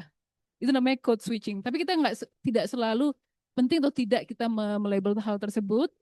Mungkin saya bisa bilang penting atau tidak, semua cucu akan mengetahui perbedaan tersebut dan mampu untuk melakukan code switching tadi, mengubah sesuai dengan konteks di mana mereka berinteraksi secara sosial dengan lawan bicaranya. Oke, terima kasih Bu Desi. Ada lagi pertanyaan lain? Tiga orang. Mungkin dari Mas dulu. Oke, selamat siang. Sebelumnya perkenalkan nama saya Tommy, saya seorang pekerja. Oke, jadi mungkin lebih ke saran penelitian kali. Barangkali kalau ada yang mau melanjutkan penelitian nih, ini kan sedikit ada faktor yang tidak bisa dijawab sama orang tuanya kan. Ketika kita hadir di situ, mereka cenderung kayak, ah yaudah bertingkah baik sama anak gitu kan. Kira-kira saat observasi partisipan itu kira-kira gimana Kak nanti untuk penelitian lanjutannya gitu. Seperti itu. Itu terkait triangulasi data tadi ya. Nah, terus yang saya penasaran di sini hanya kakek sama neneknya aja kan mengenalkan bahasa, orang tua juga terlibat nggak gitu. Seperti itu. Itu aja. Siap. Oke, terima kasih banyak Mas Tommy untuk pertanyaannya. Jadi untuk pertanyaan pertama itu sebenarnya itu juga cukup PR ya kemarin setelah saya ujian. Karena kan memang benar ya pengasuhan ini kan pasti sifatnya ingin terlihat positifnya saja gitu ya. Karena kalau kata dosen penguji saya tuh kita orang Indonesia yang takut banget nih kena stigma yang negatif terkait dengan pengasuhan apalagi kan ketika apalagi kita diberikan tanggung jawab nih kepercayaan oleh orang tuanya untuk mengasuh cucu. Nah, kalau dari bayangan saya kedepannya kan tadi ya observasi bagaimana sih sebenarnya mereka mengasuh.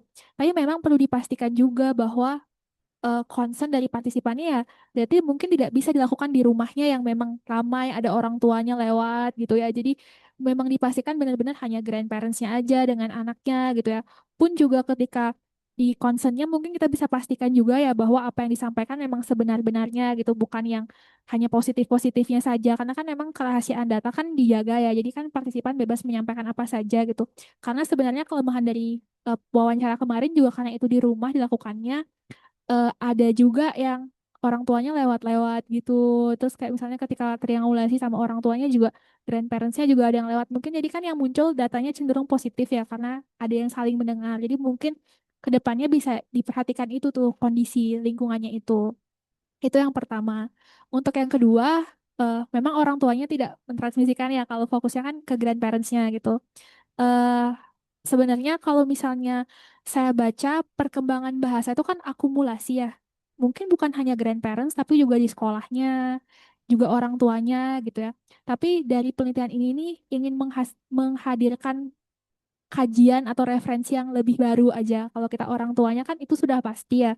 Tapi bagaimana ketika ternyata orang tua itu bekerja di waktu-waktu yang misalnya dari jam 8 sampai jam 5 sore gitu. Kalau misalnya fokus-fokus penelitian orang tua kan sudah banyak gitu.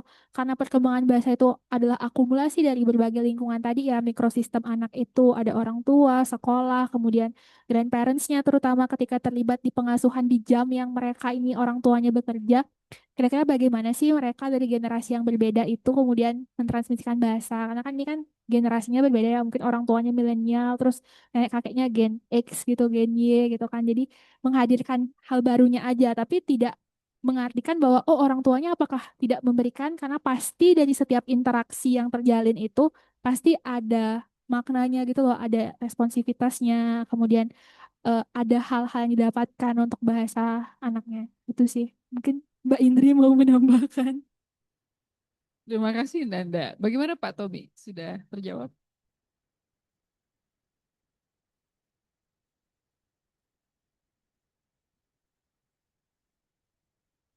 Satu lagi yang ingin saya konfirmasi, dari 9 partisipan tadi itu hanya di Kute atau ada dari Kintamani? Ah, ah. Jadi daerahnya gitu. Terima kasih pertanyaannya. Jadi kalau untuk daerahnya sendiri itu saya itu semuanya tuh menyebar Mas. Jadi tidak hanya di Kute, Kute kan berarti kan kabupatennya Badung gitu ya, Kintamani di Bangli. Jadi saya nggak hanya di Kintamani, Badung, tapi di Denpasar juga ada, di Karangasem ada. Jadi untuk melihat nih kekayaan konteksnya, kayak oh ini mewakili loh suara dari partisipan dari daerah-daerah yang berbeda gitu. Terima kasih. Pak Tommy, Anda ingin melanjutkan penelitian ini? Kalau penasaran nanti boleh kasih kontak ke Pak Tommy ya. Mungkin saya ingin menambahkan sedikit soal pertanyaan pertama soal observasi tadi kan. Memang kalau observasi kita masuk ke suatu tempat sudah pasti yang diobservasi akan merasa dirinya diobservasi. Karena betul kan? Jadi biasanya kalau dalam penelitian yang dilakukan di studi-studi sebelumnya, kita lakukan ada namanya itu habituasi. Jadi kita hadir sampai orang-orang yang ada di lingkungan kita tidak menyadari lagi kalau kita ada di sana. Dan itu akan lebih lelah, Pak Tommy, kalau Anda ingin melakukan itu. Dan terima kasih untuk pertanyaan yang terakhir. Itu memang penting ya soal lokus dari tempat para partisipan itu ya. Ada pertanyaan dari Bu Uri dan Bu Lira. Silakan mau mana yang duluan? Bu Uri dulu deh. Baik, terima kasih. Ini risetnya sangat menarik buat saya ya, Nanda. Mudah-mudahan sih nggak cuma berhenti di sini, tapi dilanjutkan ke depannya karena kayaknya perkembangan bahasa untuk generasi anak-anak itu cukup penting gitu ya ke depannya gitu di masa depannya. Saya bertanya satu hal yang curious, ingin tahu lebih lanjut. Mengingat sekarang ini era sosial media, digital teknologi itu sangat marak, tentunya di Bali juga demikian gitu. Dan di Jakarta anak-anak seusia preschool itu sudah uh, cukup piawai lah menggunakan gadget dan sebagainya gitu. Nah, apakah di sini itu juga diperhatikan? Apakah anak-anak itu juga terbiasa? Karena kan terus terang mungkin ada juga efek dari penggunaan gadget dan sosial media ini kepada perkembangan literasinya gitu ya, seperti itu. Jadi apakah ini juga dilihat apa namanya seberapa sering anak itu atau seberapa dekat mereka dengan gadget dan sebagainya. Terima kasih. Baik, terima kasih Bu Wuri pertanyaannya. Saya coba menjawab. Jadi sebenarnya pertanyaan terkait sosial media dan gadget itu tidak muncul secara langsung dari guideline-nya. Tapi kemudian ketika bertanya mengenai ada nggak kayak terjadinya konflik atau perbedaan pandangan dengan orang tua, itu tuh biasanya muncul datanya. Karena munculnya itu adalah oh saya larang banget anak saya main gadget gitu. Jadi ketika neneknya itu bermain gadget, saya langsung kayak ibaratnya saya kasih tahu neneknya jangan gitu. Jadi itu justru menjadi concern bagi orang tuanya. Orang tua yang saya wawancara itu memang adalah mayoritas itu yang concern dengan gadget ini. Jadi anak itu tidak boleh main gadget sehingga kakek neneknya itu dalam hal apapun itu mereka secara lisan gitu. Misalnya kayak nari musiknya secara lisan, pakai mulut gitu, nyanyi juga pakai mulut gitu. Jadi ketika mengasuh cucu tidak pegang gadget sama sekali. Pun seperti yang Bu disampaikan tadi, ada juga partisipan yang menyampaikan dibeliin tablet gitu. Karena dari tablet itu mereka juga benar belajar literasi, khususnya bahasa Inggris. Dan YouTube-nya itu disetting dengan YouTube Kids. Jadi disampaikan supaya nggak bisa buka lagi yang lainnya gitu. Dan ada juga partisipan yang kebetulan tadi tidak bersekolah, tidak bisa main gadget. Jadi full pengasuhan itu koordinasi sama orang tuanya pun juga enggak gitu. Dan mereka juga full di rumah itu lisan dan mereka main aja karena grandparentsnya juga kebetulan tidak bisa untuk main gadget itu sendiri. Tapi dari datanya itu tadi Bu, jadi ada yang nggak dikasih, jadi emang jadi bahan komunikasi untuk tidak memegang gadget. Kemudian screen time TV itu boleh di Sabtu Minggu. Ada partisipan yang, nah kebetulan juga itu orang tuanya psikolog. Jadi concern banget dengan itu. Jadi Sabtu Minggu boleh untuk nonton film, tapi ada juga yang diberikan tablet untuk menonton YouTube dan belajar bahasa Inggris dari sana. Gitu. Cukup ya Bu Uri ya. Terima kasih banyak pertanyaannya Bu Uri. Oke, dengan Ibu Lira, silakan Bu. Selamat siang, Mbak Kananda, Mbak Ibu dan semua. Pertama saya Lira, mahasiswa dari Psikologi Tatan. Kananda menarik sekali pemaparannya. Ini sambil belajar bahasa sekaligus belajar budaya. Oh ya, sekaligus belajar budaya Bali ya kayaknya. Dan Kananda dan Mbak Indri cantik sekali bajunya. Iya, yang ingin saya tanyakan Kananda dalam memfasilitasi perkembangan bahasa ini, khususnya dalam penelitian ini, bagaimana Kananda membedakan antara kontribusi bahwa perkembangan bahasa ini terjadi karena interaksi sehari-hari yang dilakukan oleh kakek nenek itu secara natural tadi kan, dengan misalnya apakah itu dari kontribusi memang yang memfasilitasi perkembangan anak itu sendiri gitu. Misalnya ada status ekonomi atau misalnya kualitas dari stimulasi yang diberikan orang tua di luar yang membentuk perkembangan bahasa itu juga gitu, atau memang tadi kan disebutkan bahwa anak ini juga di usia prasekolah dan juga mungkin anak ini bisa les gitu ya, tadi ada yang les juga gitu. Nah, bagaimana membedakan perkembangan bahasa ini dari kontribusi? Terima kasih. Baik, terima kasih Bu Lira untuk pertanyaannya. Nah, mungkin itu menurut saya itu adalah limitasi dari penelitian ini ya. Karena kan ini kan studi kualitatif. Jadi saya tidak bisa nih melihat perbedaan aktivitas apa dengan apa nih efeknya terhadap perkembangan bahasanya gitu. Karena ini kan fokusnya adalah lebih ke karena kita bertanya dari wawancara. Jadi pertanyaan saya tuh hanya bisa bertanya, menurut Ibu bagaimana sih perkembangan bahasa cucu Ibu dari segi kayak kosakatanya gitu.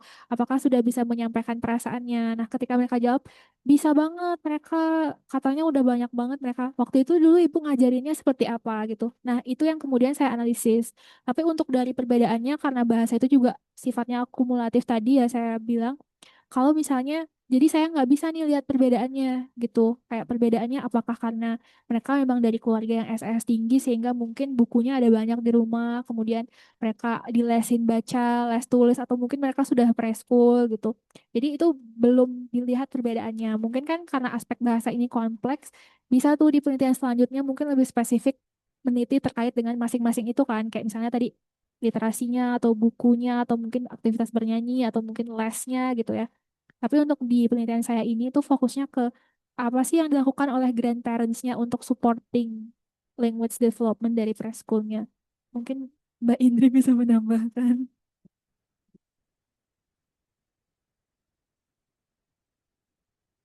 Oke, terima kasih Nanda tadi jawabannya. Mungkin ke Mbak Lira ini pertanyaannya sangat kuantitatif berarti ya, berhubungan dengan demografi ya. Ini memang tidak dilakukan oleh Nanda.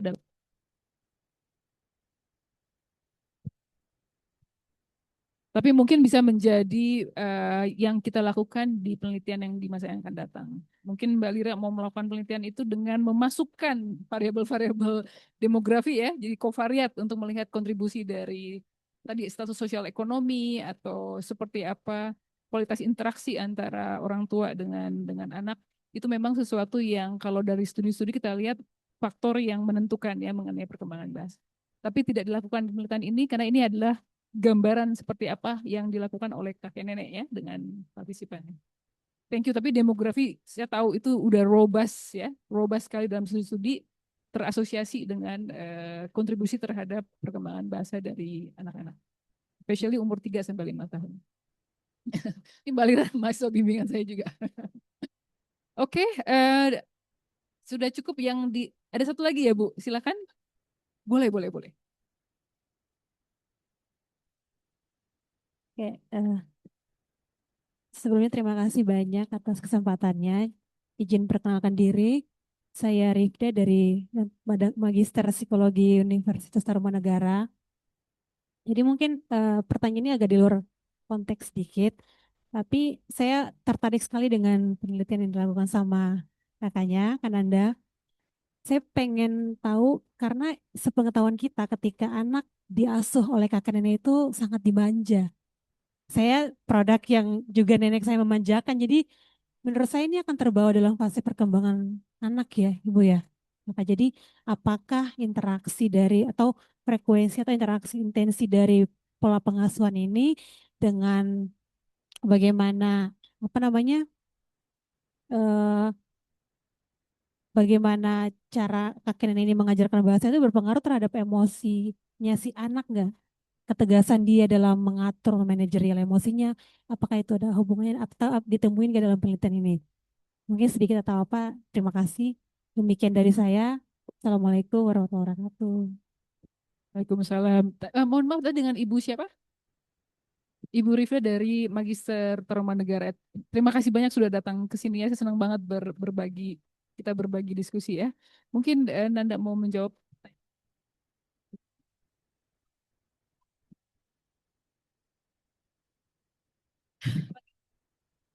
Baik, terima kasih Mbak Rifda untuk pertanyaannya. Jadi kalau sebenarnya sih dari saya tuh mau menjawabnya dulu tuh dari segi penelitian sebelumnya yang saya baca. Karena kan penelitian sebelumnya yang saya baca tuh saya lihat nih kalau di Indonesia itu perkembangan penelitian grandparents itu sudah seperti apa gitu. Kemudian saya baru melakukan ini kan. Jadi adalah penelitiannya kalau nggak salah itu dari Tantiani Haryani itu menunjukkan kalau oh, ternyata pola asuh yang diterapkan oleh kakek nenek itu memang cenderung yang permisif, terus juga mereka itu cenderung yang memanjakan cucu, dan itu justru ada impactnya terhadap kemandiriannya gitu, terhadap bagaimana perilaku prososialnya gitu, karena mereka dimanjakan oleh kakek neneknya gitu. Jadi memang benar nih, oh ternyata kakek nenek itu cenderung memanjakan karena kalau dari wawancara saya itu kasihan sama cucu gitu kan, nggak tega sama cucu gitu. Tapi kalau dari wawancara saya sendiri, memang kakek nenek itu cenderung ada untuk menuruti keinginan cucunya itu ada. Jadi kayak minta apa, lebih nggak tega, lebih kayak diayomi.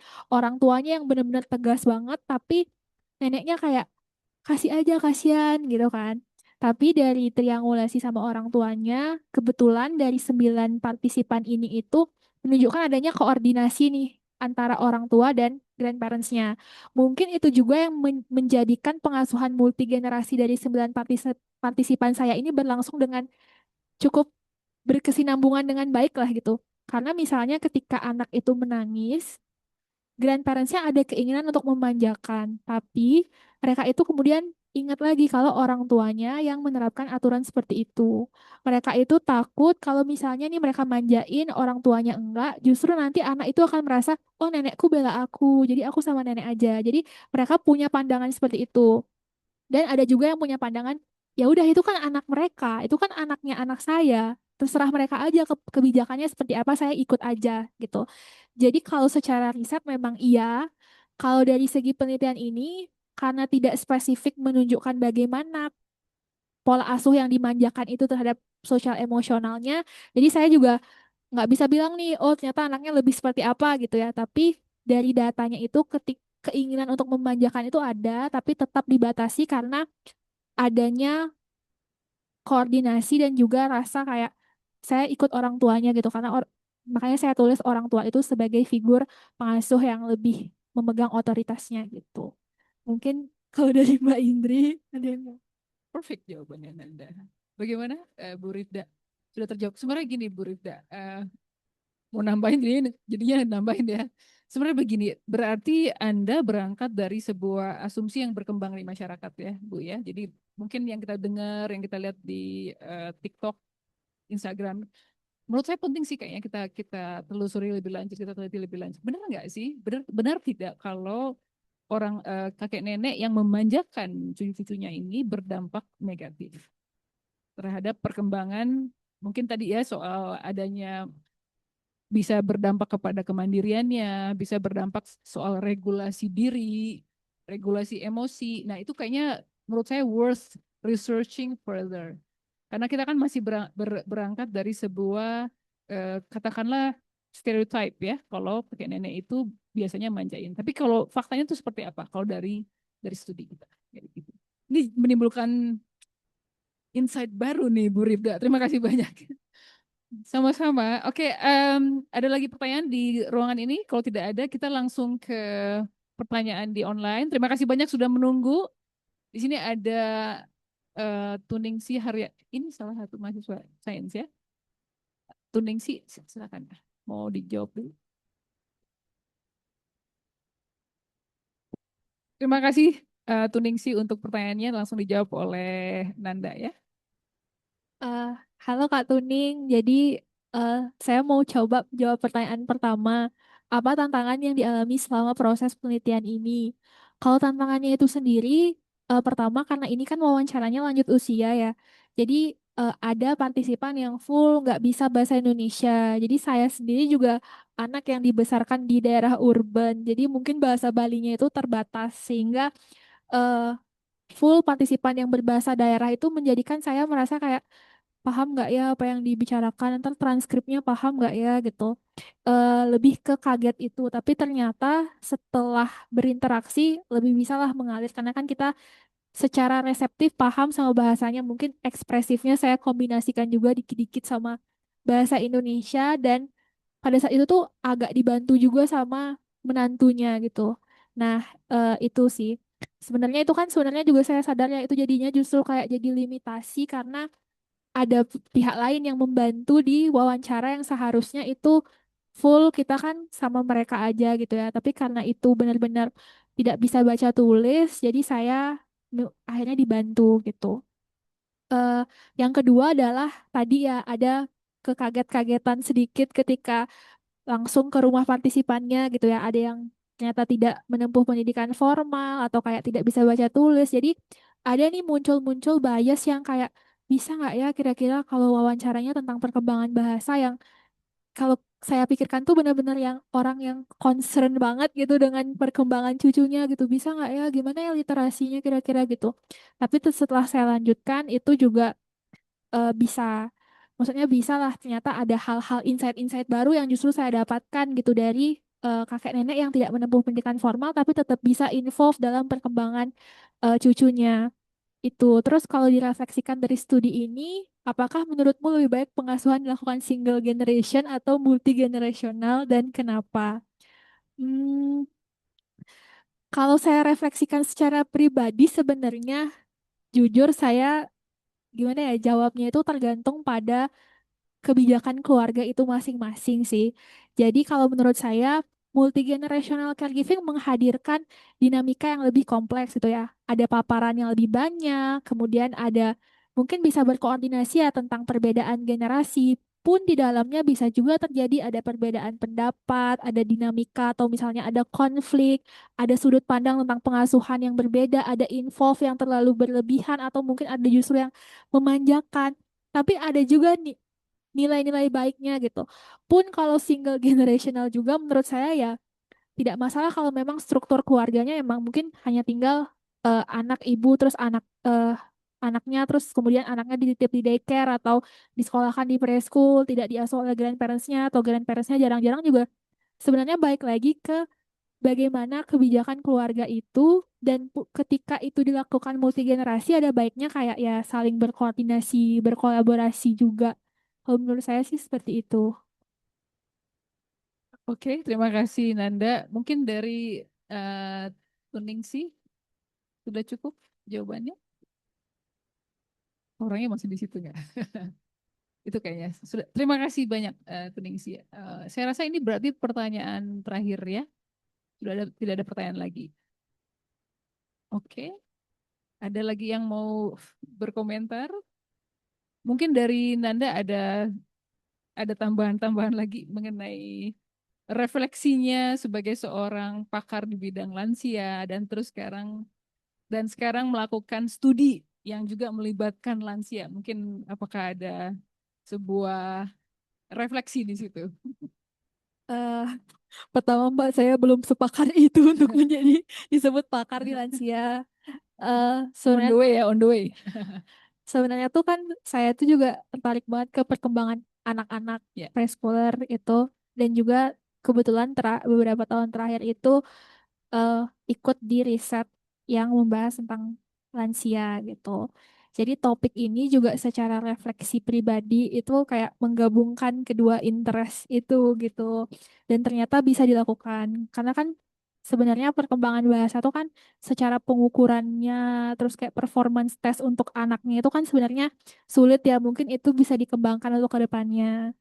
Dan apa ya, mungkin ini pribadi banget, saya banyak belajar dari partisipan-partisipan saya yang mana itu adalah para grandparents kan, dan dari keluarganya. Ini refleksi saya pribadi ketika saya bertemu dengan mereka itu, eh saya tuh senang aja bisa mendengarkan cerita mereka, apalagi membahas tentang cucu itu adalah hal yang membanggakan banget bagi mereka kan, membahas pencapaian cucu yang ada mereka di dalamnya gitu. Dan ketika wawancara orang tuanya juga sangat excited menceritakan bagaimana keluarganya. Jadi secara pribadi saya belajar juga ketika nanti saya menikah dan berkeluarga, oh mereka adalah juga jadi kayak ibaratnya role model lah dalam pembelajaran ini untuk perkembangan anak tuh yang seperti apa sih aturannya. Kalau saya gitu sih Mbak. Terima kasih for the opportunity juga. Terima kasih Nanda. Tepuk tangan buat Nanda. Oke, saya mau cerita sedikit. Nanda ini jurusan psikologi, fakultas kedokteran di Udayana, dan dari kakek nenek dari paternal ya, dokter, terus kakek nenek dari maternal di bidang bukan dokter ya. Tapi memang it takes a village to raise a child. Kalau pernah baca ya, butuh seluruh kampung untuk membesarkan anak. Jadi apalagi kita di budaya kolektif tidak terpisahkan kita kalau pengasuhan biasanya akan dilakukan tidak hanya oleh ayah ibu tapi juga oleh kakek nenek. Dan pengasuhan juga tidak berhenti di rumah kan. Saat anak kita masukkan ke dalam daycare, masukkan ke dalam TK, pengasuhan juga dilakukan oleh para edukator di situ ya, pendidik di situ. Akhir kata saya ingin menyampaikan, saya berharap Research Day hari ini bermanfaat, memberikan nilai-nilai yang ini ya, yang mendalam mengenai pentingnya bagi kita untuk tidak hanya memperhatikan, kita kan bicarakan lifespan ya, perkembangan dari lahir sampai meninggal, memperhatikan yang muda-muda, tapi juga memperhatikan produktivitas, kebermanfaatan, peran dari kakek nenek ini sebagai bagian dari generasi lansia. Oke, Oke, terima kasih sekali lagi buat Nanda. Terima kasih Mbak Indri, terima kasih semuanya. Ini kayaknya ada hal yang ingin saya ucapkan juga. Saya terima kasih untuk Mbak Salsa sebagai ini ya asisten dari manajer riset sudah membantu kami. Tepuk tangan buat Mbak Salsa. Terima kasih buat Mbak Evelyn dan terima kasih buat Mbak Valentina sebagai bagian dari yang mengurus pokoknya backup office-nya. Terima kasih juga buat tadi yang foto-foto ya, ada 2 orang, ada Mas Syahrul dan satu lagi ada tadi dengan siapa Mbak? Dengan Mbak Aila. Terima kasih banyak. Tanpa mereka kita mungkin tidak akan bisa berjalan di sini. Terima kasih banyak. Akhir kata untuk silakan untuk menaruh ini ya absensi dan nanti untuk yang hadir dari awal sampai akhir itu sebuah komitmen ya, akan mendapatkan sertifikat, akan dikirimkan setelah tanda tangan dari dekan kalau nggak salah ya, mungkin dalam waktu 4 minggu, 4 minggu, nggak sampai seminggu, nggak sampai sebulan ya, oke. Baik, terima kasih banyak yang sudah hadir secara online dan yang sudah hadir secara offline, Pak Hari, Ibu Desi, Ibu Rifda dari Tarumanegara, dan teman-teman dari Fakultas Psikologi. Selamat sore, terima Terima kasih. kasih.